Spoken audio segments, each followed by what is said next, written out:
So I appreciate the comments, and again, thank you for meeting with me. That was one of the issues you brought up. The feedback that I got and was to try to address the PBMs, and we're having that conversation. I wasn't in it. If it should get out, and whether you vote or don't vote, if you want to have that conversation, I would be willing to have that conversation. But I think we have to look at the market as a whole. And yes, we have yes, we have an overall cost to the healthcare. But here's what, and I'll talk a little bit about rebates as well. So I hear from the opponents that they're only 10% of the overall market, but I'm hearing from the purchasers closer to 20%. There's two parts. The first part is the reporting by the health plans, the actual cost to the premium dollar. So we'll be able to know if it's truly 10%, and if it's 10%, we'll see it. The other part, obviously, is the notification portion. But to talk a little bit about rebates, yes, there are rebates. I get it. But I always use the analogy of like Macy's. My mom shops at Macy's all the time. There's always sales, but there's still a bottom line that goes to the consumer. And there's still going to be an overall cost to the premium dollar that goes to. So I would pose the question back to you. If you want to regulate PBMs, maybe would you be willing to regulate the pharma industry? But if we know that as well. But that, Mr. Chair, if you don't mind me, Yeah, but that assumes we know what the premium dollar actually is, or I'm assuming another word for it is the wholesale price. We know what the premium dollar is. Well, we know it, but that's never ultimately what gets. That's never what gets utilized in the transaction. That's just a number that's made public. Anyone has access to that information. No one has access to the actual number that then gets used for the transaction. And if we want to get to the heart of that, I would assume we would be looking at some of the wholesalers and in between. Let's have that conversation. I'd be more than happy. And, I am always open to having conversations, but the amendments I put forward are from the few members that have been willing to have those talks, and we'll continue this. And assuming, and I hope it gets out, and I'd be more than happy to have the discussion. I'm looking forward to it. I mean, we can't amend here today, or we can't have, but I'm willing to have that conversation with you. So, go ahead. If I may, how is it? Can you play out for me or anyone at the table what the consequences and the steps are going forward? This bill gets out, the notification gets put into place, and thank you for some of the amendments you've taken again. What would the 30-day notification be able to accomplish, given especially that we still will have certain dark holes in the process? Yeah. So maybe I can let the sponsors kind of address that, because she did that in the opening with regard to how they purchase health insurance. Through the chair. So Mr. Nazarian, thank you for the question. I went through in the testimony about some of the things that we're able to do with advance notice, or what the purchasers are able to do with advance notice. Prepare our budgets, look for alternatives, change our formularies, a range of things, negotiate better discounts. We can also, the way that we purchase drugs is either health plans purchase it for us, or we use pharmacy benefit managers. We, as our trust funds, as purchasers, contract directly with PBMs. We put out RFPs, we put, things into our RFPs about what we want from a PBM. In some cases, we say, hey, maybe we're going to try to have you be a fiduciary. So RFPs, which means that all of this is already negotiated. We negotiate with a PBM. And how long do these last for? I think it's a range. It varies because there's several PBMs, and so for example, there was an administrator of a trust fund in San Diego, and they were not happy with the service they were getting from their current PBM, so they put up an RFP and they put out what they wanted exactly that PBM to do for them. And so they shopped around and found another PBM. Same thing with CalPERS. CalPERS recently, I believe, contracted with a different PBM and went through a long process of trying to figure out who was the right fit for them. So we don't negotiate, even though the money that we pay for prescription drugs ends up with pharmaceutical companies, we don't negotiate directly with them, but we do negotiate with PBMs. We're able to put things in that contract to get information out of them. And it's not a perfect system. This is a complex system, but we do have that ability to contract with them and put things in our contract. So if we were going to try to address this issue of also figuring out who all the cost drivers are, wouldn't we first want to identify who all the players are in the process and bring them under certain regulation before we were going to move forward? And just so we're clear, Mr. Nazarian's asking a question. Yes. One person, we'll just have one person respond. It can be Ms. Cabell, it could be you on this one.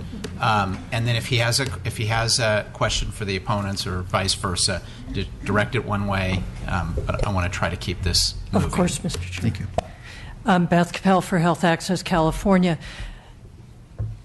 As the author said, the part of the bill builds on the existing rate review process where we look at the underlying cost trends in healthcare, whether it's doctors or hospitals.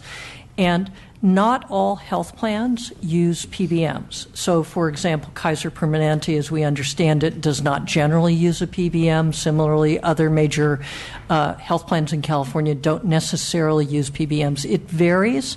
So part of what we're doing is starting down the path you're encouraging us to start down, which is to ask that question of the health plans, do you use a PBM, and if so, for what and for how much of your business? So we're perhaps not as far along the road as you're urging us, but these amendments do start us down the road, and I think the authors indicated a willingness to have further conversation about that.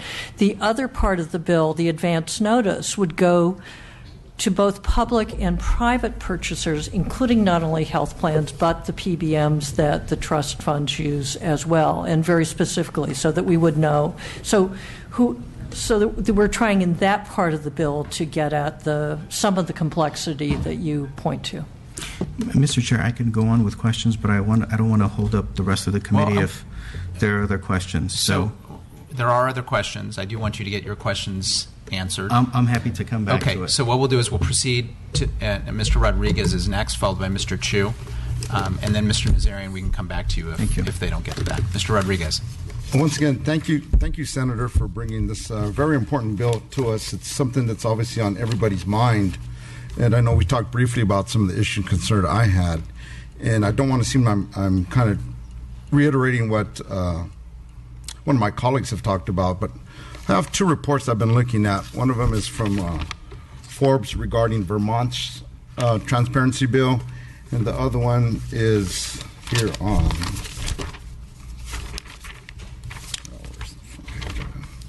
California Healthcare Foundation. And on both reports, they bring in something very unique and ironic to the bill. Two different reports regarding transparency. And if I may read, Chair, regarding this. On this one it says, however, PBMs may not be motivated to negotiate the fullest discount possible since they also receive rebate payments from drug manufacturers based on total sales. It is safe to assume that not all of the rebate savings are passed along to employers, health plans, or ultimately the consumers. And they're both kind of saying the same thing, two different reports from two different agencies. So I know you're taking some amendments to address that. So how would the amendments address what they're saying here regarding PBMs? So I haven't seen the report, so if you don't mind, I would appreciate if you can. I can't read it while we're speaking, but I'd love to get it and then read it, and if you want to have a conversation, follow up after as well. But I mean, maybe we can have the sponsors kind of address your question with regard to that and how the listening. I think you were one of the persons that had a concern. That's why we were trying to re-amend to address your concern. So maybe we can have them take it. Again, the amendments add the role of PBMs because we recognize the importance of it. They also provide the advance notice to PBMs, and we're willing to look at more in that area and would look forward to seeing those reports as well. And then the other issue I'm having, and I think it's probably been already addressed, if this bill were to get out and get signed by the governor, is this bill that we can start to see that premiums of folks, of individuals throughout California will see their rates start to decline? To me, that's a yes or no answer. Were you? I'm sorry. Were you asking me? No, I apologize because I No, that's fine. distracted for just a second. Just regarding that, because I've gotten different opinions from folks regarding this bill passing, that if we really truly start to see discounts from the consumer that are paying for the premiums. This is because, Senator, it seemed like I got a lot of different I get it. answers. So it's hard for me to try to grasp around and say, okay, this is true. This is what's really I gonna understand, happen. and you have every right as a member to ask and pose these very intelligent and interesting questions. But here's what my response would be. I don't believe in price fixing. I believe in the open market. I believe that all businesses should compete. And however, as I mentioned in my opening statement, we're requiring individuals to purchase this, so we have to make sure that there's the best possible price for the consumer. Saying that, I think transparency, and I believe transparency works. It's worked in numerous instances. Let's take CMS, the Medicare level. I can give you an example. I think in the late 70s, mid 80s, some of the most expensive increases have gone up to our Medicare system. Well, when they did transparency, they look at literally their version of an all-payers database to look at all the ICD codes, all the procedure codes. They found out that most of the money went to 3 specific providers in very, very high, expensive procedures. Prices started to regulate. The market started to regulate itself out. Government wasn't stepping in and saying, we're setting the price. As I mentioned earlier, I'm running an all-payers database here in the state of California to look at value for providers for every procedure. If we're now going to start seeing that, okay, a segment of the healthcare market is going up significantly compared to previous years, there's going to be some market pressures. They're going to start to regulate that. So I believe it will help to regulate the market in its natural market forces. But I think for me, and I get your comments and questions about PBM. I get your comments and questions about rebates. But the bottom line, Assemblymember Rodriguez, there is a still net dollar that goes to premium. We need to know what that is. And once we know what that net dollar to premium is, and we can compare it year after year, if it's truly, so let's say it's 12%, and the next year it's 15%, the next year it's 20%, then we can, in government, we can ask, well, why is that? You know, to really see what the true net value to the premium dollar is. I mean, this is to me, a modest attempt to have that conversation. And I think what's interesting, whether it gets out or not, we are having a very important policy conversation here in the state of California that you're going to be part of to make a decision of how we move forward in this state. Every other, it was mentioned earlier, every other aspect of the healthcare industry has medical loss ratio for plans. I'll tell you, my rates as a provider continue to go lower and lower. The reality of being a provider, we have to see more patients, be more efficient, have better outcomes, and get less money per patient because the consumer is demanding it. And we have to expect that from every aspect of the healthcare market that we have. So I can't guarantee it's going to work, but in other aspects of this market, it has some effects on it. But I do appreciate the comment. Yeah, you know, it's just because I've been trying to look at this for the last probably 2 weeks, right? Trying to do things on my own, keeping my own opinions based on what I find. And like I said, these 2 reports I find out, it kind of goes back to the same issue. So obviously healthcare is very complex. There's a lot of moving parts on both sides. And I think everybody shares a blame in raising costs, right? You know, just this weekend I took my grandson, fell down and had to get some stitches, and took him to urgent care and it cost $600 for 2 stitches. I'm like, how do they come up with these prices? And it kind of brings back to what we're dealing with here today. So the fact that I don't know if we actually had an oversight hearing just on the industry itself to maybe get a better understanding on what causes these prices to fluctuate and go up or down or whatnot. It's really hard to grasp, right? You know, because there's a lot of moving parts. I know we're coming together today to try to make an educated decision, but still, with me, I still have a lot of unanswered questions. And I appreciate that. And to talk about oversight hearings, I would say probably within the last 4 years, since I've been chair of the Senate Health Committee, we've had numerous oversight hearings, not in one particular industry, on all, from providers to hospital, on price containment to pharma. We had specifically one on pharmaceutical, and to look at cost drivers, to look at the marketplace, to ask the questions. So we've had them. We're vetting these policy discussions, and we're here in front of you today with a product of it.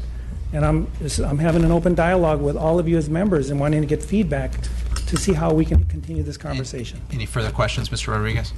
No, with that, I just wanted to say if I do decide to support this measure, I would like to reserve my right to support it on the floor. I still want to hear what other folks have to say, but I just wanted to address those issues that Thank you. kind of disturbing to me. And as we're trying to make an educated decision in a couple of minutes, it's hard. No, It's very hard and because I still have a lot of unanswered questions. And if it gets out, I'm willing to have a conversation with you. I'll bug you at the airport like I always do. No problem. Okay, that's all I have for now. Mr. Chu. Thank you, Mr. Chair. I want to thank the author for moving forward this very important topic. As you know, and as I think our colleagues here in the committee know, I had a bill last year, AB 463, which attempted to address transparency for the highest priced drugs. And there are a couple of observations that I have about where we are today compared to where we were a year ago. First of all, this bill, you asked for transparency around drug prices from really the entire healthcare sector. Last year we were focused on the highest priced drugs. You were asking the plans and insurance companies, state agencies, our legislature, as well as manufacturers to look at that, and I think that is an appropriate approach, and I want to thank you for that. But secondly, let's talk about what's happened in the past year. CalPERS within the last year has seen specialty drug costs soar by 32% in 1 year. Last month, the California LAO estimated that annual drug expenditures by our state government totaled $4 billion. A couple weeks ago, the Obama administrator for Medicare and Medicaid said that exploding drug costs may well be the top healthcare challenge facing the next presidential administration. And within the past year, we've had congressional investigations that show how drugs have been priced to maximize profits. We've seen a pharma CEO arrested for securities fraud. And this issue has actually united our presidential candidates from Bernie Sanders and Hillary Clinton, who have each unveiled plans to tackle out-of-control drug prices, and even Donald Trump. Now, all this being said, I have spent a lot of time looking at the objections raised by the industry with regards to this, and let me just read from the analysis. Pharma has stated that this bill does not present a complete picture of drug costs, since there is no provision to disclose significant discounts or rebates that pharmaceutical manufacturers agree to. That's fair. You could provide that information to us. In fact, I'm sure Dr. Hernandez would probably be willing to include some of that language if that is so desired, if that is something the industry wants to do. The Biotechnology Innovation Organization contends the bill does not address the value that an innovative therapy has to individual patients. Again, that is information that could be provided to the public, and in fact, I think you do through advertisements and marketing, as well as through advocacy that you do here. So from my perspective, this bill is simply about providing information. Transparency is just about information. And I think we all know the more information we have in a free market system, that helps us all to make the right choices, that helps the market compete. And I'm still baffled as to what the objections could be about why we should be presenting information. So with that, at the appropriate time, I'm happy to move this bill forward. I do hope that we have the votes to move this forward. And I know we have, for example, a larger ballot measure on the November ballot, and there have been a lot of critiques about that ballot measure. The challenge with this discussion is if we don't have solutions that we can work on here in this legislature, this is going to be decided in other forums that may not bring the same level of policy sophistication as we might want. So again, I want to thank the author and look forward to continued conversations. Thank you. We have a motion from Mr. Ridley Thomas, a second from Mr. Chu. Ms. Olson. Mr. Chair, I wonder if I could just, I wasn't sure if that was a question. I'm happy to get a response from you if you like. Hold on, let's do this. He didn't actually have a question. Okay. Ms. Olson, I believe, is going to give you a chance to respond to that. So Ms. Olson, I know she's got some questions, however she wants to decide to do that, but you'll have a chance to respond during the course of this. Ms. Okay, Olson. that's a good idea. I'll start with that. Would you like to respond to the comments just made? Thank you. Mr. Chu makes a good point about disclosure. I think when we've talked about that, we want to talk about it in the aggregate. And it's very interesting to note that in this bill, what the health plans are required to disclose is very clearly spelled out in the language of the bill and current law. They must do so in the aggregate. What we're required to do is disclose information on a drug-by-drug and company-by-company basis. And with all due respect, and I know the senator or the author has made it very clear he does not want to require any disclosure of anything proprietary. There is some concern that some of the language could be construed to be proprietary. So we're comfortable with disclosure of aggregate information, but nothing that would bump up against proprietary information. And it's interesting as well about the PBMs. You know, I think as Mr. Rodriguez mentioned, what we've been saying is that all elements within the chain of custody should be represented in this whole discussion. And while PBMs have been added to the bill, it's really simply being added as naming who they are and sort of their role here, but nothing that would require further disclosure of what discounts and rebates they've achieved. Thank you. And actually, that's a great segue to my question. Thank you, Senator, for bringing this bill forward. I have learned a lot in the last 2 weeks as I studied this thoroughly. And I've been struggling with trying to determine what it is we're trying to achieve and whether the language of the bill helps us achieve that, because I certainly share your goal and the goal of the sponsors to try to drive greater affordability in the healthcare system. The world changed when the ACA was put into place, whether we like it or not, and we have to figure out then what our obligations and responsibilities are within the new world of healthcare. Having said that, I believe it was in response to Mr. Rodriguez's questioning that you indicated that the goal is to find out what the net dollar is to the premiums. And so my question is, would we do a better job at identifying that if, as was suggested, we require an aggregate report to the state detailing what the actual prices were that were charged, what the health plans actually paid? It seems like that would be more complete information if we're truly looking for what the net dollar to the premium is. And then after we have, I don't know how long, but a year's worth, 2 years worth of that information, then perhaps it would shed light on what we could do to help further drive affordability. But it seems that would do a much better job, that aggregate report, of providing the information that perhaps we're looking for than the advance notification would. Right. So I wouldn't disagree, and I think you're touching a little bit upon rebates, but I'm not going to speak in behalf of the opponents. Maybe even the plans may want to come and address it, but I think that's information that they don't want to have public because they want to negotiate the best possible price, and if one gets one price, and they can compare it to the other. So I think there's a negotiating process involved, and I think from the parties involved, I think they would discourage that. So I'm just talking about, so the reason why we did it in the aggregate to look at the premium dollars to see what really is the cost going up towards it, and how do we look at the overall process of it. And to the questions that you asked me when we met in your office, I obviously addressed your concerns to clarify that portion of it. As it relates to which purchasers have to be notified. Yes, they have to thank you notify for that piece. because of the ones that they're selling to, not everybody. Right. So I'm hearing you. I'm listening to your concerns. Okay. I'll continue to look at it as it moves forward. I'm struggling as to whether we're achieving anything specific, but appreciate you addressing the situation. Thank you. Any further questions or comments from the committee? Mr. Nazarian. Thank you, Mr. Chair. I wanted to go back to, I started asking the question about how does this play out? If this passes, it gets signed into law. I've heard a lot of concerns from the opposition about how this can potentially restrict access to medicine. So I'd be interested to hear how that plays out.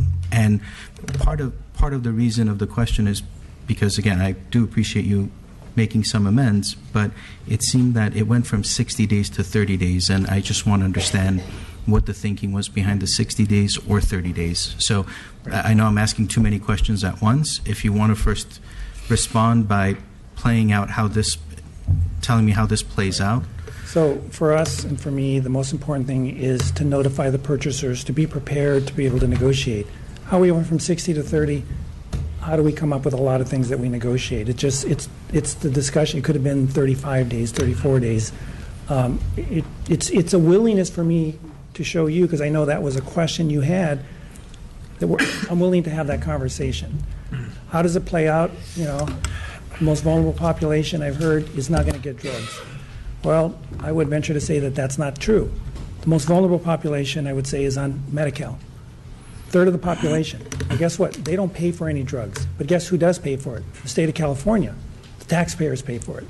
And it goes in the form of increasing taxes. As I said in my opening remarks, we have one company for one drug, up to this date, $1 billion for one drug, for one medication, for one treatment. We can talk about value. I know they've always brought that up. We should have that conversation. And I think, to your point, what at least this does, is this the perfect bill? I don't know. But I can tell you for one thing, from this perspective, it has created some discussion, and some much needed discussion, in an area that we haven't been willing to talk about. Mr. Chair, let me be a little more specific then.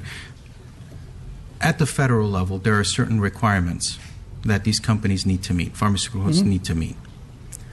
Whether it's how many products they can potentially be producing, how they sell it, and at what point they have to buy it back. All of these things are considerations they need to So make. you're saying the federal government limits what the prices that they sell it? I don't know if that's true. I don't think they limit the prices, but their production definitely is hampered. I don't have that answer. I'd be happy to hear it otherwise if that's wrong. So Part of my assumptions on this. Sorry, I don't mean to cut you off. Yeah, I don't know that answer. So honestly, I don't know if the federal government limits a drug manufacturer making only a certain number of drugs. Well, if there are such restrictions, then it makes it very difficult for these companies to be able to provide the appropriate or needed medication while still operating under certain guidelines created both at the federal and state level. Well, you can only do this much, and you need to buy back whatever else you don't sell. And, oh, by the way, we need to make sure that we know what all the pricing situation is, even though you don't have control over your own pricing, because there's other components that control the pricing mechanism and or whatever rebates the consumer should be receiving. So this is where I've had a little bit of a challenge trying to understand how this overall system works. I don't know if there's someone who can respond to the I guess overall. the question I would pose first, and the answer I give to you is, honestly, I don't know if a manufacturer is limited to making a certain number of products. I don't have that answer. I guess I get what the analogy of, let's say, for a company, an automobile company, is saying, well, you can only make so many Explorers, and that's it. I think the market drives itself such that supply and demand, that I'm assuming they don't have limitations in the product they can make, and if there's a great demand and their product is priced right, it's going to sell. If there's not a demand, then they adjust their production. That's what I'm assuming, but I'm not speaking on behalf of the proponents. Now, if there is something in federal law that says that you can only make X amount of product, I need to know that. I don't know. Mr. Chairman and members. Hold on. Mr. Nazarian, are you directing a question at... I couldn't hear who I'd be you... happy to. Okay. I'd be happy Notwhite. to. I don't have that answer. Thank you again, Mr. Chairman, for your indulgence, Mr. Nazarian. We have an expert with us today with one of our member companies who's a supply chain expert, and I think he can respond in detail. But this is the production, not a supply chain. This is a production question. Well, let's let him... Mr. Nazarian's got a question. I want to try to clarify this for him. because this is a production question. I understand. And if he's off topic, so are we clear that this is what Mr. Nazarian's asking? Mr. Nazarian, do you want to re-ask your question? Well, I'm happy to. I don't mind whether it's production limitation or supply chain, because I think at the end of the day, they both impact the market. So I'd be interested to hear how it connects. And so, please provide a response. I want any of the members to get their questions answered. Sure. Having said that, I'd also like to move this along, and I would like to have be responsive to the actual question. So be concise anybody who has a question directed to them. Anybody. So we'll go to you next. Please try to respond directly to Mr. Nazarian's question.